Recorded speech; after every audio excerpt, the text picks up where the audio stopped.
লোকনাথ বাবার আশীর্বাদে আলোর দিশারি ভৌতিক ঘটনায় ইউটিউব চ্যানেলে আপনাদের সকলকে জানাই সুস্বাগতম। আজকে একটি বিষয় নিয়ে আপনাদের বলবো, যে বিষয়টি হলো তিনটে মানুষকে কখনোই আঘাত দেবেন না বা কটু কথা বলবেন না। তিনটে মানুষকে, প্রথম মানুষ হচ্ছে আপনার বাবা মা, যে আপনাকে জন্ম দিয়েছে তাকে। কারণ সে ভালো হতে পারে, সে খারাপও হতে পারে, কিন্তু সে আপনার বাবা মা, প্রথম গুরু। তাকে কখনো কষ্ট দেবেন না বা কটু কথা বলবেন না। দ্বিতীয়জন, যে একদিন হলেও আপনার উপকার করেছে, তাকেও কখনো কটু কথা বলবেন না। সে হয়তো এখন পাল্টি খেয়ে গেছে বা আপনার শত্রুতা হয়েছে, কিন্তু সে একদিন আপনাকে উপকার করেছে, তাকে কোনোদিন কটু কথা বা বাজে কথা বলবেন না।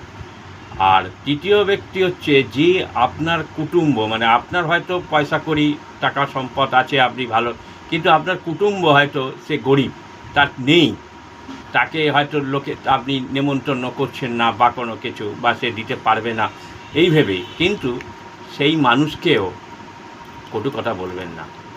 তাই তিনটে মানুষকে কখনো কটু কথা বা মনে আঘাত দিয়ে কথা বলবেন না। ভালো থাকবেন, পাশে থাকবেন, আমরা আপনাদের পাশেই আছি। নমস্কার।